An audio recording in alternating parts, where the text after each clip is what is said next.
잠깐 제가 기도하겠습니다. 하나님, 오늘 우리 가운데 또 하나님이 일하실 또 특별한 포인트가 있을 것으로 인하여 감사합니다.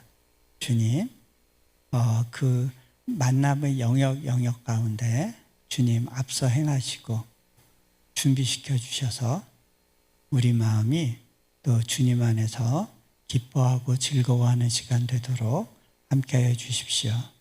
우리 주 예수 그리스도 이름으로 기도합니다. 아멘.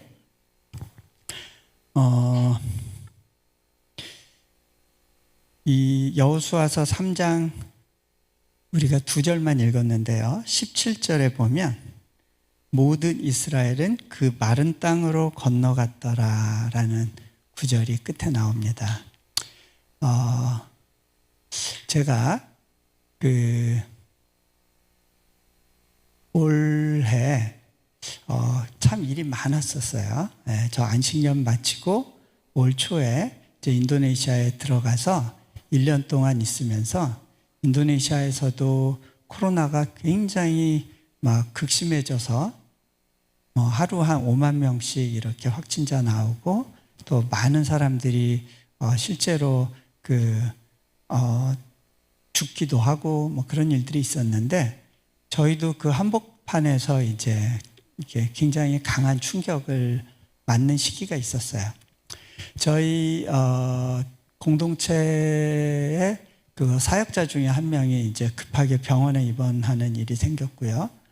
우리 학생들 중에서도 기숙사에서 또 환자가 다수 나오고. 근데 제가 이렇게 보니까 지금은 그것이 막 기승을 부리고 우는 사자같이 우리를 집어삼킬 것 같고, 그런데 이것도 한때다라는 생각이 들었어요. 그래서 저는 오히려 그 시기 동안에 사역의 고삐를 늦춘 것이 아니라 우리가 기숙사 건축을 조금 더 앞당겨 보자 그러면서 이제 기숙사 건축에 매진하면서 그렇게 지나갔어요.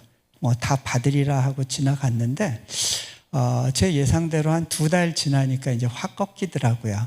근데 이제 휴 하는 시점에서 제가 우리 캠퍼스를 보면서 아쉬운 것이 있었습니다. 저희가 한 5헥타르 정도의 넓은 땅을 얻었었는데요. 그 요지에 참 좋은 땅을 하나님이 허락해 주셨어요. 참 은혜인데, 근데 그 땅이 비만 오면 푹푹 꺼지는 땅이에요. 진흙인데 그 인도네시아의 땅은 그 한국의 땅하고 좀 달리 푸석푸석 이게 일종의 진흙이 그냥 덮여 있다고 보시면 돼요. 그러니까 그 안에 들어가지 못하고 항상 우리가 이렇게 건물 지은 주변으로만 사람들이 활동하고 있었는데 그 빈 땅을 보면서 하나님, 저기를 어떤 식으로도 좀 개발을 해서 우리 학생들이 이렇게 그 코로나가 심했을 때 이렇게 갇혀 지냈는데 좀 넓게 활동할 수 있는 그런 환경이 되면 좋겠는데요. 그럴 때 제가 이 구절이 눈에 들어왔어요. 마른 땅으로 건너갔더라. 하나님, 우리가 캠퍼스가 마른 땅이 돼서 좀 건너 다닐 수 있게 해주시기 바랍니다 하고 기도하는데 하나님이 주시는 부담이 그러려면 먼저 요단강에 네 발을 담가라. 그 얘기는 결국 뭐냐면 너 일단은 시작해라. 제가요 선교지에서 건축하면서 독박 쓰는 듯한 느낌을 가진 적이 여러 번 있었어요. 결국은 어느 누구도 책임을 안 지고 제가 다 책임져야 되는 것 같이 느껴지는 순간들이 있었어요. 말로는 하나님이 책임지신다고 말할 수는 있었는데 제 마음에서 하나님이 이 모든 걸 다 책임져 주실 것이 믿어지지 않는 듯한 순간들이 종종 있었어요. 그러다 보니까 하나님 보여주시면 갈게요. 근데 하나님의 방식은 그게 아니라는 거를 저는 알았어요. 여러분, 이스라엘 백성들이요, 물을 건넌 시기가 2번 있었습니다. 첫 번째는 홍해를 건넜어요. 두 번째는 이제 요단강을 건넜습니다. 그런데요, 홍해를 건넜을 때의 이스라엘 백성들은 이제 이집트, 결국은 죄의 종살이 했던 삶이거든요. 그 삶에서 갓 벗어날 때는 하나님께서 많은 걸 요구하지 않으셨어요. 그냥 모세를 통해서 홍해를 갈라주셨어요. 왜? 이스라엘 백성들에게는 하나님이 낯설었어요. 그리고 하나님에 대한 경험이 없었어요. 그런데 광야 생활 속에서 하나님을 경험했던 이스라엘 백성들한테 요단강으로 들어갈 때는요, 하나님이 요구하세요. 요단강을 건너게 하라. 요단강을 건널 때 어떤 일이 일어날 거다 설명하지 않으셨어요. 그런데 어떻게 건넜느냐? 제사장들이 언약궤를 등에 메고 발을 먼저 요단강물에 담궜어요. 요단강물이 먼저 갈라진 것이 아니라 먼저 요단강물에 자신의 발을 담궜을 때 비로소 물이 갈라지는 것을 경험했어요. 물에 젖는 수고를 먼저 해주지 않을래? 하나님이 초청하시는 거예요.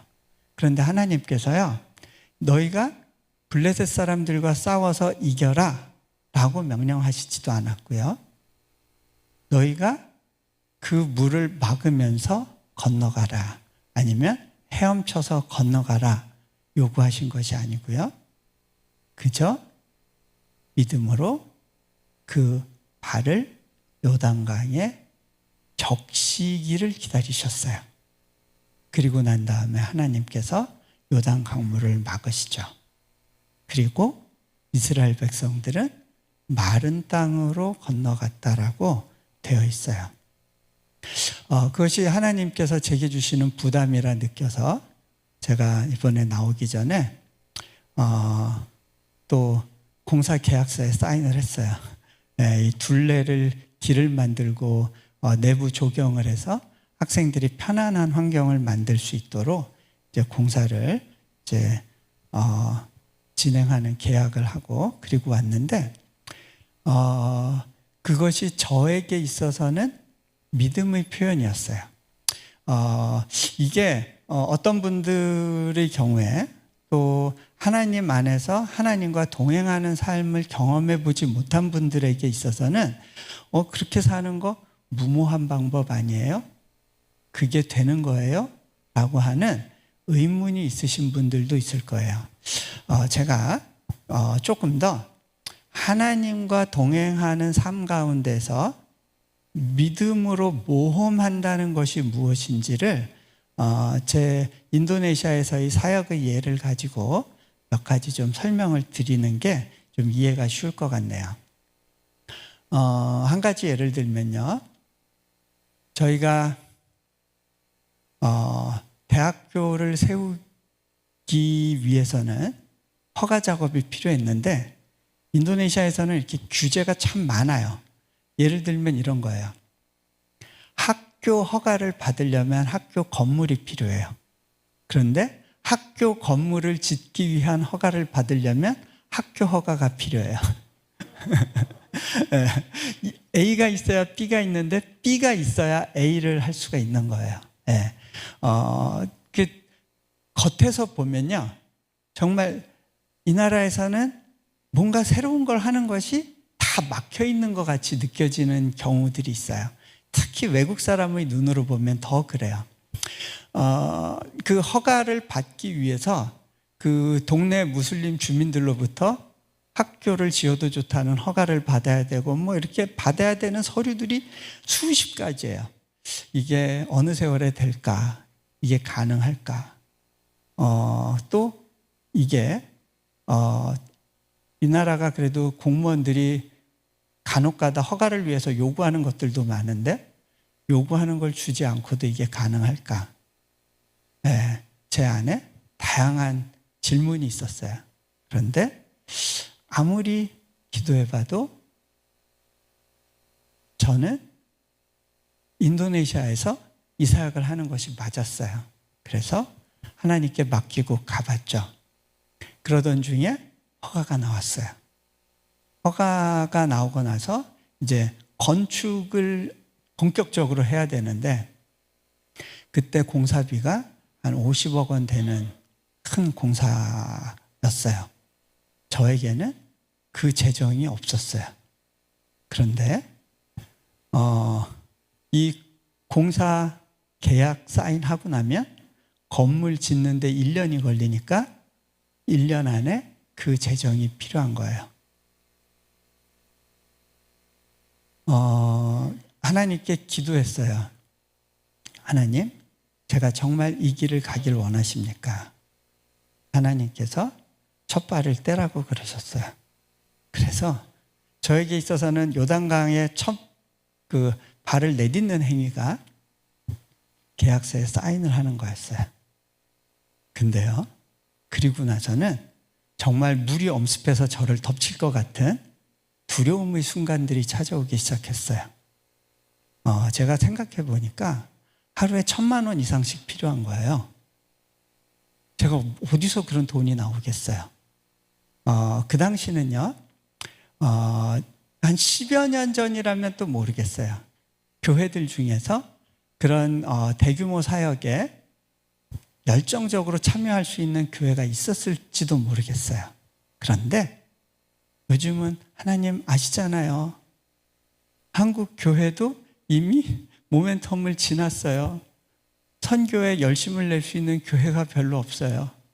다 자기 앞길 꾸리는 것조차 버거워하는 상황인데 한국 교회에서는 재정적으로 도울 수 있는 교회들이 거의 없는데 어떻게 이 사역이 가겠어요?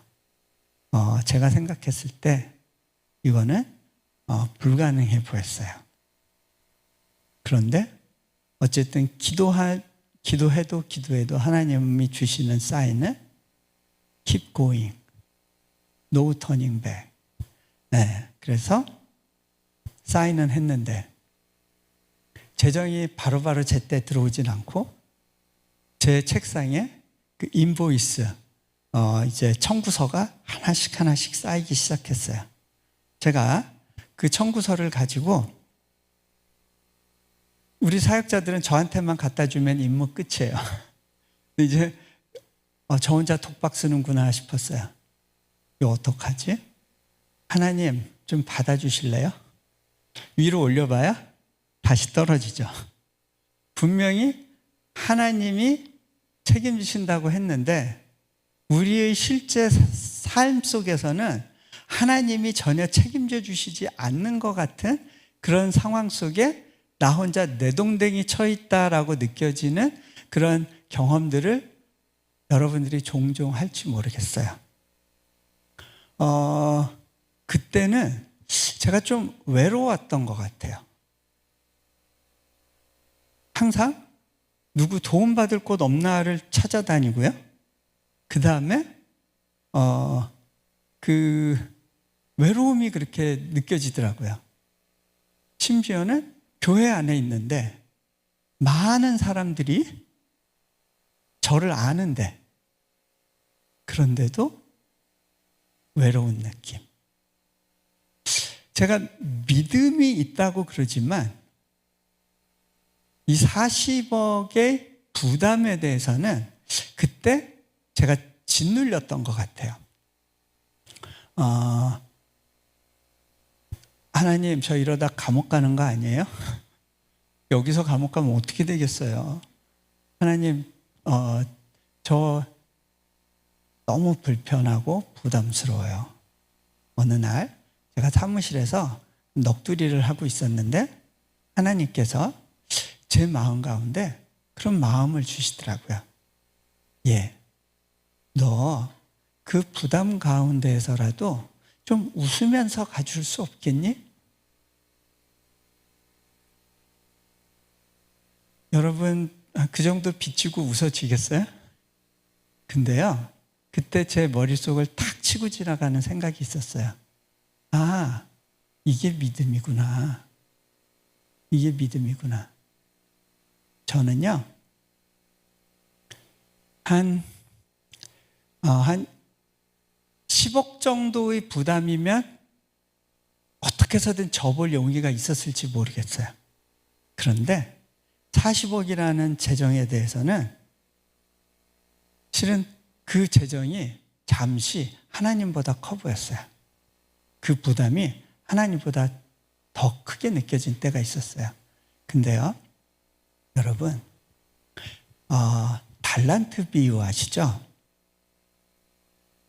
달란트 비유를 읽을 때 우리가 그거를 한 달란트 받은 사람이 2달란트나 5달란트 받은 사람에 대해서 비교의식을 느꼈다. 보통 이런 식으로 해석하는 경우가 많잖아요. 그런데 여러분, 달란트가 얼마나 큰 돈인지 아세요? 그게 데나리온하고 그 품삯 이렇게 계산해 보면 지금 시세로 따지면 한 달란트가 한 16억 원 되는 큰 돈이에요. 저는 40억 원, 50억 원 정도면 한 서너 달란트 되는 것 같아요. 네. 근데요, 주인이 왜 그렇게 많은 재정을 맡겼을까요?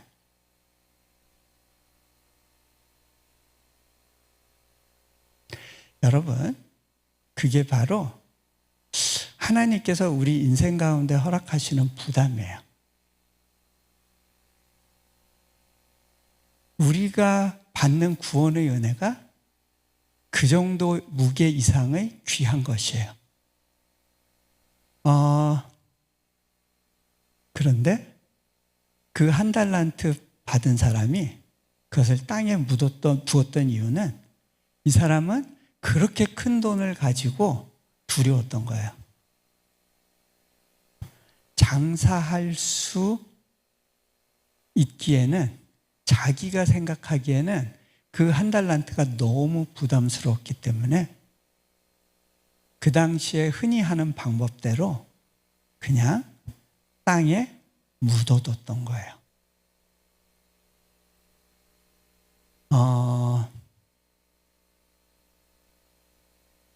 제게는 그 건물을 짓는 것이 하나님이 주시는 부담이라는 걸 느꼈어요.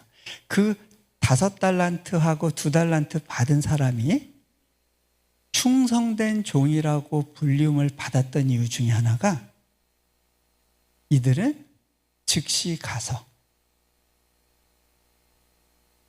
여러분, 5달란트를 가지고 잃어버릴까봐 두렵잖아요. 그거 갖고 장사하다 망하면 갚을 길이 없는 거잖아요. 위험 부담이고 리스크 테이킹이거든요. 그러니까 부담스러웠을 텐데, 자기 평생에 만져보지 못한 돈이었을 텐데, 그들은 그것을 가지고 즉시 가서 장사했다고 되어 있었어요. 예수님께서 왜 그 훈련을 시키셨을까요?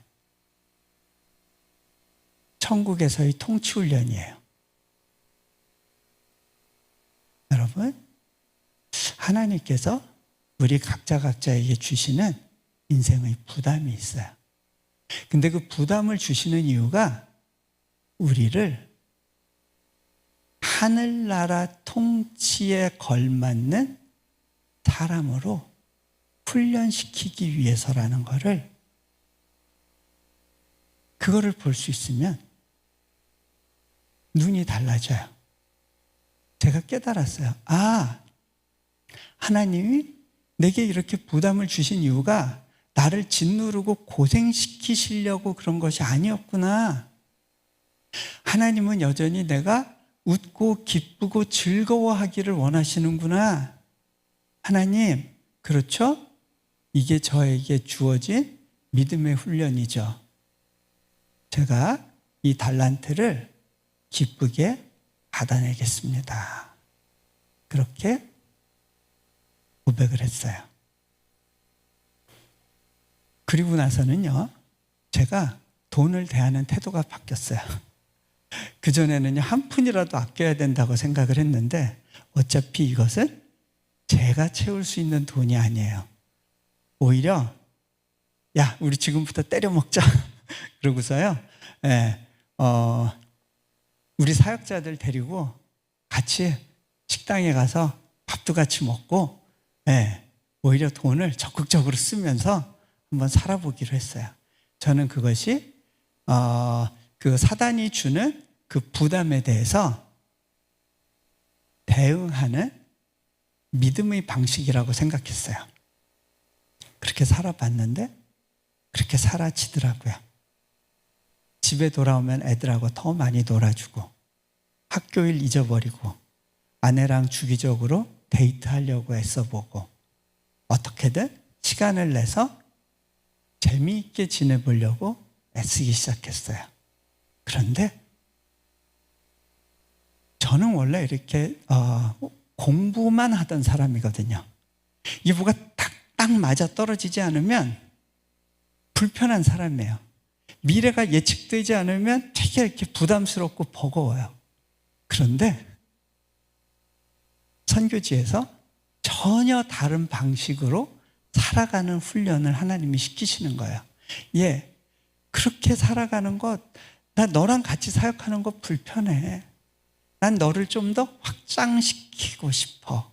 라고 하는 하나님의 계속되는 초청이 있다는 것을 느끼게 되는 거예요. 하나님, 한번 그렇게 살아볼게요. 근데요, 제 노력으로 제 성격을 못 바꾸죠. 하지만요, 하나님이 주시는 믿음의 도전에 대해서 그저 요단강에 첫 발을 대고 나면 나를 바꾸는 그 놀라운 기적은 하나님이 책임지신다는 걸 배우게 돼요. 그렇게 사라지는 저를 보게 되는 거예요. 예전하고는 다르게 막 공부만 하던 서생이 승부사의 기질을 발휘하기 시작하는 거예요. 결과적으로 몇 번의 아주 놀라운 은혜의 경험이 있는데, 오늘은 제가 그거를 일일이 나눌 수는 없을 거예요. 건축이 끝나고 완공 감사 예배를 드릴 때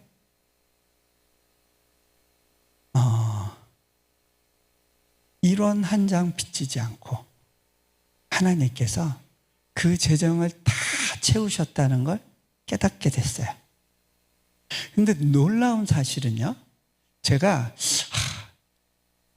누구누구한테 부탁해볼까? 어디에 좀 부탁해볼까? 이렇게 생각했던 곳에서는 재정이 거의 오지 않았어요. 그런데 생각하지 않았던 곳에서 재정을 하나님이 때를 따라 보내주셔서 한 번도 잔금 지급을 늦추지 않고 때를 따라 재정이 확보되는 그런 특별한 은혜를 경험했어요. 저는요, 그 과정을 경험하고 나니까 참 만나라고 하는 것이 얼마나 놀라운 기적인지를 깨닫게 됐어요. 여러분, 대전시 인구 정도의 그 많은 숫자가 어느 날 광야에 툭 떨어졌어요. 먹을 것 없고 농사 지을 수 없고 주변에 슈퍼가 있는 것도 아니고 배달의 민족이 있는 것도 아니고, 그 가운데서 이 사람들이 어떻게 먹고 살아요? 그런데 하나님이 그 광야 한복판으로 이스라엘 백성들을 집어넣으셨다는 얘기는 그 사람들이 먹을 것과 입을 것을 다 도맡아서 책임지시겠다는 거죠. 그런데 하나님의 방식은 그래 니들이 쌓아놓고 먹어 하고 뭘 많이 보내주시는 것이 아니라 하루씩 하루씩 연명하게 하시는 거예요. 그날 필요한 걸로 그날 하루를 살게 하시는 훈련이에요. 여러분 혹시 이제 자녀를 멀리 이렇게 유학 보내거나 떨어뜨려 놓는 경우에 자녀들에게 그냥 한꺼번에 목돈을 주는 게 좀 편해요. 관리하는 차원에서. 그죠? 그거를 매일 찔끔찔끔씩 매일 5,000원씩 줄게 그렇게 주는 게 서로 불편하잖아요. 근데 하나님께서 그렇게 하실 때가 있어요. 제가요, 제 아이한테 목돈을 보내주면요, 어떤 일이 생기느냐면 연락이 없어요. 언제 연락이 와요? 돈 떨어졌을 때. 그래서 인도네시아에서는 이제 한국이나 미국으로 유학 보내는 부모들이 많은데 제가 그렇게 얘기해요. 한 번에 목돈으로 주지 말고요. 여러 번에 나눠서 조금씩 줘야 계속해서 전화 받습니다. 네, 그렇게 얘기를 해요. 자, 하나님의 방식이 그런 방식이에요. 불편을 감수하세요. 왜? 우리와의 관계 때문에. 네. 건축할 때 초기에 한 번에 그냥 탁 몰아주시면 얼마나 좋아요. 근데 그렇게 안 하세요. 모자라서 하나님 어떡해요 할 때 보내주시고 그것도 딱 넘치지도 않게 그만큼. 이게 만나의 은혜구나. 그런데요, 공사가 끝날 때까지 그렇게 이어지더니 공사가 딱 끝나고 나서는요, 재정이 들어오는 데가 없어요. 네. 그러니까 또 덜컥 겁이 나죠. 저희 재정 맡은 사역자분이 저한테 와서 선생님, 이제 앞으로 1년 동안 우리가 오퍼레이션 코스트가 이 정도인데 등록금 외에 그 도네이션으로 커버해야 되는 부분이 40만 4천 불입니다. 이거 어떻게 커버해야 될지 모르겠습니다 하고 한숨 쉬고 가시더라고요. 그런데 딱 1년이 지나고 나서 그분이 와서 저한테 그래요. 제가 작년에 40만 4천 불 필요하다고 그랬잖아요. 작년에 오퍼레이션으로 들어온 후원금을 다 모아보니까 40만 8천 불입니다. 4천 불 남았습니다. 그러시더라고요. 네. 그분은 그 재정을 맡으면서 거기서 하나님이 일하시는 걸 경험했어요. 여러분, 가나의 혼인잔치에 보면 거기에 성경 말씀 중에 이런 구절이 있어요. 오직 물떠온 하인들만 알더라. 여러분, 잔치집에 많은 사람이 있었고 포도주를 마셨던 사람들도 많았고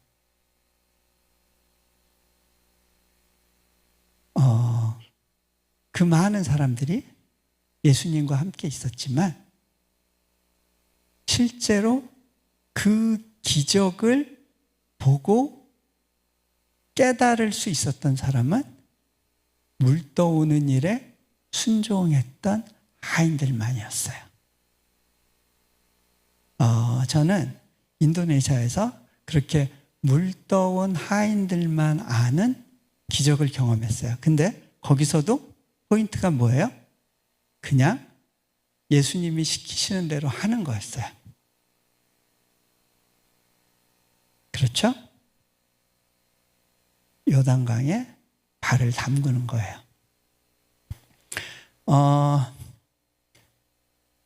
제가 인도네시아에 처음 이제 인도하심을 받고 갔을 때 저는요, 놀라운 기적을 하나님이 일으키실 거에 대한 기대가 있었어요. 그리고 그것이 좌절되는 것 같은 순간을 또 경험했어요. 몽골에서 잘 사역하고 있었는데 하나님께서 어느 날 그 몽골에서 나오라고 하셨어요. 그리고 내가 너에게 지시할 곳으로 가라는 마음을 주셨어요. 어디로 가야 될지도 모르고 그냥 몽골에서 뜯겨져 나왔어요. 그러던 가운데 인도네시아라는 곳을 보게 됐고 하나님께서 그곳으로 보내신다는 마음에 확증이 오기까지 한 3, 4개월이 기도하는 시간이 필요했어요. 그리고 그곳에 하나님께서 대학 사역으로 나를 부르시는구나라고 이제 확신을 갖게 되고 거기에 이제 들어갈 때 저는 어떤 느낌이었냐면 하나님께서 내 양 어깨에 날개를 달아주시겠지. 나는 들어가서 불을 던지는 거야. 그런 기대를 가지고 인도네시아에 딱 갔는데 인도네시아에서는 아무것도 일어날 수 없을 것 같다라는 생각을 비로소 하기 시작했어요. 현실의 벽이 너무 높구나. 인도네시아는 세계 최대의 무슬림 국가예요. 그리고 거기에서는 외국인이 와서 자유롭게 활동할 수 있도록 법적으로 열어주질 않았어요. 그래서 많은 사람들이 거기서 대학 세우는 거를 가지고 그 현지 필드 스터디하고 또 피저빌리티 스터디하고 이렇게 하고서는 결론이 여기서는 안 돼 하고 다 돌아갔던 거예요. 저는 그런 걸 몰랐어요. 제가 미리 인도네시아에 대해서 공부했다면 들어갈 생각 자체를 안 했을 것 같아요. 내일 손창남 선교사님이 오신다고 그래서 이 시리즈로 아는 분들을 이렇게 엮어주셨네 라는 생각이 들었는데 우리 손창남 선교사님 인도네시아에서 굉장히 귀한 사역을 하셨어요. 근데 그 사역을 워낙 잘하시고 또 인도네시아어도 너무 능통하시고 그런 분인데 이제 한국에 들어가서 계시다가 이제 잠시 인도네시아 나왔을 때 이제 제가 만나서 이제 하나님이 대학 사역으로 저를 부르셨다고 이제 그런 이야기를 했을 때 우리 손선교사님도 쉽지 않은데 고개를 절레절레. 근데요 그렇게 말씀하신 게 굉장히 정직한 반응이고 충분히 저를 배려하기 때문에 하시는 그런 말씀이라는 걸 제가 잘 알죠. 근데 그때 인도네시아에서 오래 계셨던 선교사님들 중에 그래 이 사역 될 거야 한번 해봐 라고 말씀하실 수 있는 분은 없었어요. 인도네시아의 현지인 큰 교회 목회자분들을 만나서 이야기를 해도 그 사역 될 것 같아요 라고 말씀하시는 분들이 없었어요. 근데 왜 그분들이 그렇게 말씀하시는지를 1년쯤 지나서 인도네시아의 현실을 알고 나서 깨닫기 시작했어요. 정말 안 되는구나. 그 시기에 저는 또 건강에 문제가 생겨서 췌장 수술했다가 그게 이제 그 더 큰 문제가 유발이 돼서 아예 병원 신세를 지고 살아야 되는 사람이 돼서 인도네시아에 못 들어갈 뻔한 그런 시기를 살았어요. 근데 하나님께서 극적으로 건강의 문제를 회복시켜 주셔서 한 곱이 넘었구나라고 생각을 했는데 이제는 비자의 문제가 생겨서 비자가 연장이 안 되고 새롭게 이렇게 제도가 바뀌는 과정 가운데 그 혼란기 속에 우리가 비자를 연장시키지 못해서 한국으로 들어와서 어떤 사역자는 7, 8개월 동안 한국에 머물고 저희도 한 3개월 정도를 한국에 머물러야 되는 그런 시간들이 있었어요. 저희 아이들이 언제 학교 가냐고 그 아빠 때문에 우리 기말고사도 못 보게 됐다고 막 징징거리고 그럴 때 굉장히 난감한 순간들이 있었어요. 그뿐만이 아니라 도대체 공사를 하려면 돈은 얼마나 들까? 더군다나 제일 중요한 건 그 교수진들인데 인도네시아에서는 인도네시아 교직원들을 위주로 쓸 수밖에 없는데 크리스찬으로서 교육받은 그러면서도 영어로 가르칠 수 있는 사람들이 누가 있을까? 모든 것이 앞이 보이지가 않았어요. 굉장히 마음이 무거운 시기를 지나는 동안에 제게 주신 깨달음이 있었어요. 하나님이 원하시는 것은 제가 이 땅에서 뭔가를 이룩하고 성취하는 것이 아니라는 거예요. 그렇죠? 하나님이 있으라 하는 곳에서 그냥 머물러 있기를 원하신다는 생각을 갖게 됐어요. 아, 그렇구나. 하나님은 내게 뭔가 특별한 일을 하라고 요구하신 것이 아니구나. 그죠? 당신이 부르신 자리에서 하루하루를 기쁘고 즐겁게 그분을 누리면서 살아가기를 원하시는 거구나라는 것을 이제 깨닫기 시작했어요. 그러던 와중에 건물이 지어졌고요. 저희 그 자녀들과 선교사 자녀들 6명이서 자녀를 학교를 어디 보내기가 어려우니까 집에서 홈스쿨 하면서 학교를 시작했는데 그 학교가 자라서 허가를 받게 됐어요.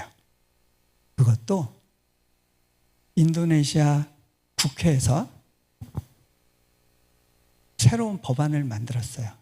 인도네시아 이슬람 학교가 있는 것처럼 기독교 교육을 전문적으로 할 수 있는 학교를 법적으로 허가해 줘야 된다라고 하는 그런 그 제도가 만들어지게 돼가지고 저희가 그 지역에서 기독교 학교를 시작하게 됐어요.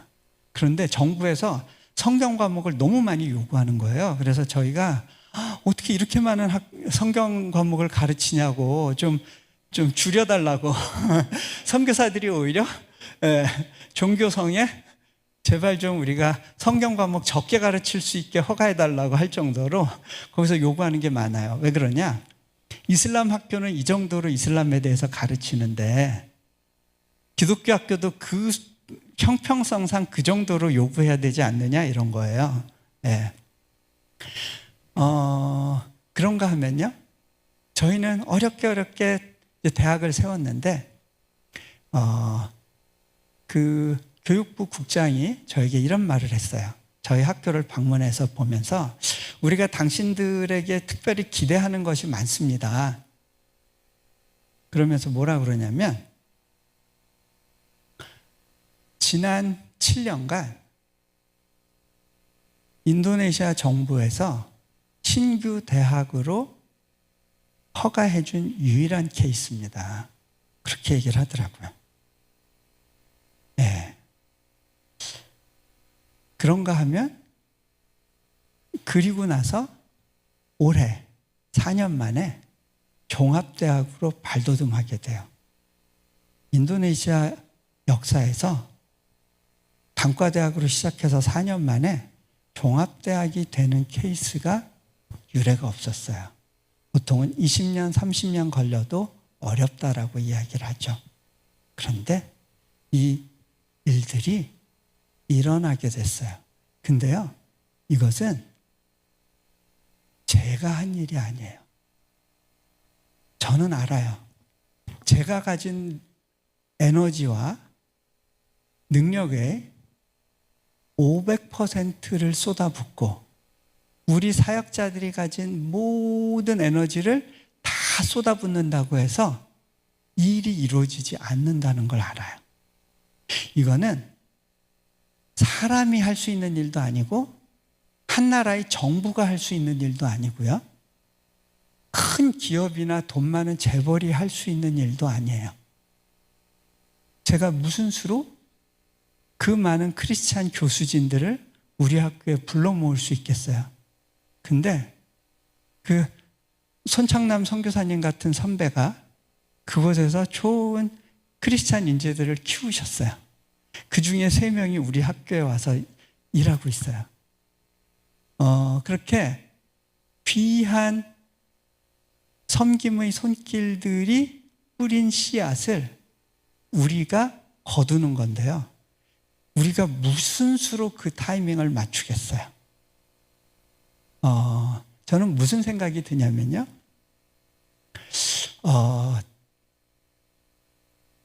믿음의 삶을 산다는 것은, 그리고 믿음 안에서 사역하면서 살아간다는 건 그냥 하나님이 타라 하시는 비행기 찾아서 타면 되는 거예요. 그것까지는 우리가 해야 돼요. 비행기는 찾아가야 돼요. 근데요, 비행기가 오를 때 내가 이 비행기 왜 이렇게 빨리 안 가라고 조바심을 친다고 해서 비행기가 빨리 가지는 게 아니에요. 거기서 내가 막 뛰고 운동하고 막 빨리 가라 하고 막 거기 벽을 치고 한다고 해서 비행기가 빨리 가는 건 아니에요. 중요한 건 방향이고, 그 방향에 맞게 올라타는, 요단강에 첫 발을 내딛는 그 믿음이 바로 그거예요. 그렇죠? 비행기를 찾아가는 믿음. 그 믿음 안에서 비행기를 타고 나면요, 그 비행기가 알아서 목적지로 데려다줘요. 이 비행기가 과연 도쿄로 갈지 뉴욕으로 갈지 걱정하지 않아도 돼요. 이거구나. 제 안에 깨달음이 와요. 여러분, 저는 믿음이 있는 줄 알았어요. 그런데 인도네시아에 가서 아무것도 안 되는 것 같이 보이는 환경 속에 있으니까 제 믿음은 너무 작은 거였더라고요. 제가 1,000만 원, 2,000만 원을 채워주실 하나님은 믿었어도 40억, 50억을 채워주실 하나님에 대해서는 믿음이 없었어요. 믿음이 작은 자였어요. 하나님이 5달란트라는 큰 재정을 맡겨주신 이후에야, 그 부담을 주신 이후에야 그걸 가지고 일하는 과정에서 하나님이 왜 그 부담을 맡기셨는지를 배우게 되는 거죠. 자, 이제 말씀을 좀 정리할게요.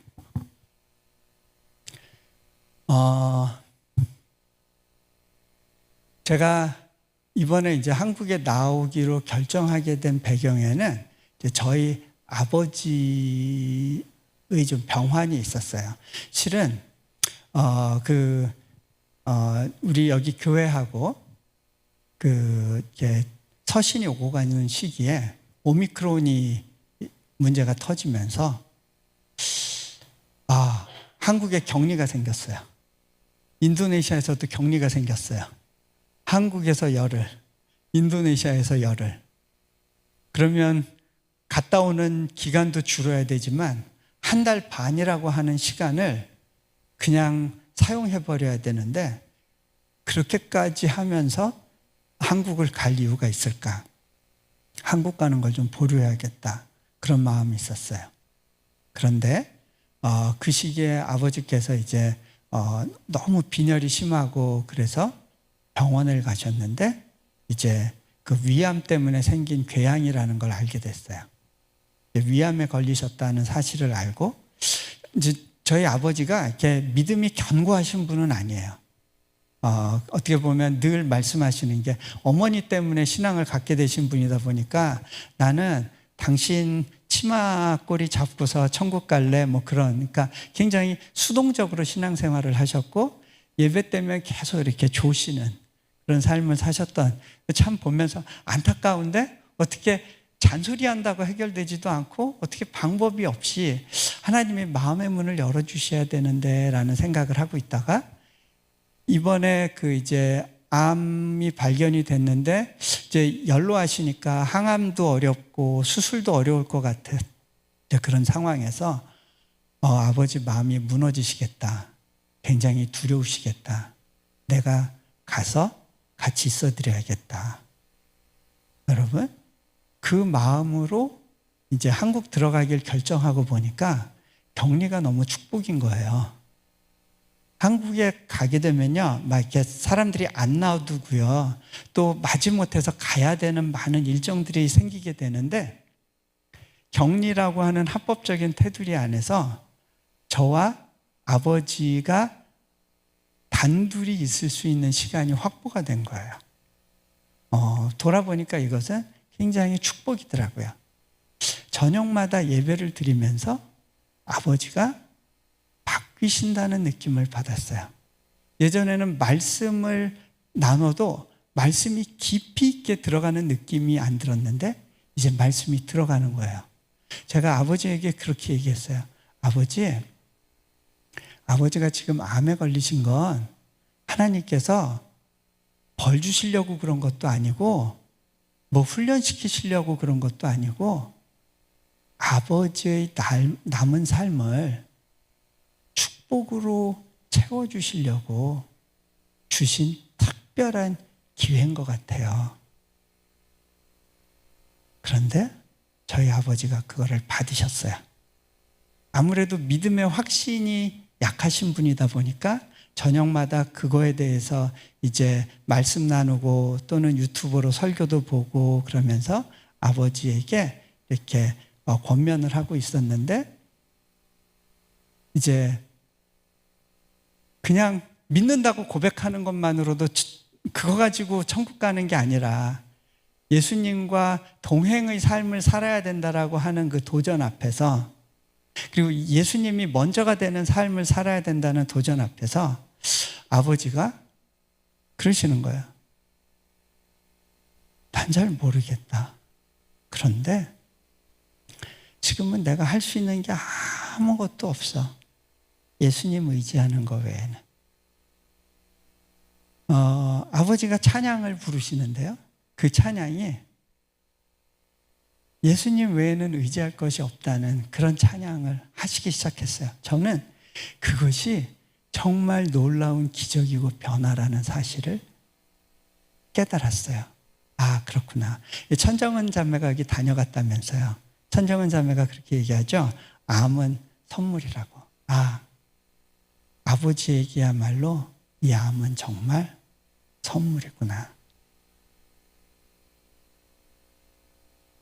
아버지가 처음에 그 MBC에서 하는 부활 영화를 보고서도 뭔가 감동은 있으셨던 것 같은데 실은 어떤 그 부활에 대한 확신이 있었던 것 같지는 않은데 실제로 암에 걸리셔서 내 힘으로 할 수 있는 건 아무것도 없고 지금은 예수님 붙잡는 거 말고는 없다라고 고백하는 그 고백을 들으면서 너무 기뻤어요. 그게 믿음이에요.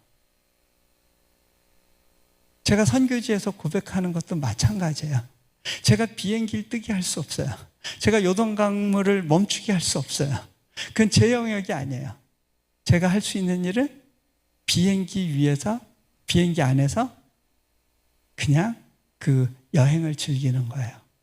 요단강물에 발을 담그는 그 정도의 수고를 하는 거예요. 그 나머지는 하나님이 하시는 거예요. 하나님께서는 저에게 가나안 땅을 정복하라고 말씀하지 않으셨어요. 그랬으면 제가 너무 부담스러워서 어떻게 남이 나라 가서 대학 짓고 초중고 짓고 그것도 기독교 학교로 짓고 그게 되겠어요? 무일푼인 사람이. 그런데 하나님이 말씀하시는 건 내가 너희를 도와서 가나안 정복을 하는 모든 과정을 보여줄 텐데 그것을 누리렴. 그 초청 가운데 부르심을 받은 거구나 라는 생각을 하게 돼요. 이 땅에서 여러분의 삶도 여러분이 받은 은혜를 가지고 살아간다는 거 너무 부담스럽죠. 이 땅에서 크리스찬으로 살아간다는 거 때로는 너무 버겁고 마치 양이 이리떼 속에 들어가는 것 같은 느낌이 들기도 할 거예요. 그런데 괜찮아. 그냥 한 발만 때려. 그리고 내가 너와 함께 하면서 네 안에서 복음의 능력이 어떻게 구체적으로 역사하는지를 보게 해줄 거야. 한 발 떼보지 않겠니? 초청하실 때 그거를 그 초청에 따라서 한 발을 떼는 것, 그것이 바로 믿음 생활이구나 라는 생각을 해요. 그러고 나서 보면 이 땅 가운데 우리에게 주어진 모든 것이 버릴 것이 없더라고요. 우리에게 주어진 모든 부담과 불편함과 어려움들조차도 그 안에 하나님의 특별한 마음이 담겨 있는 걸 발견할 수 있을 거고요. 그러면 웃으면서 갈 수 있게 되더라고요.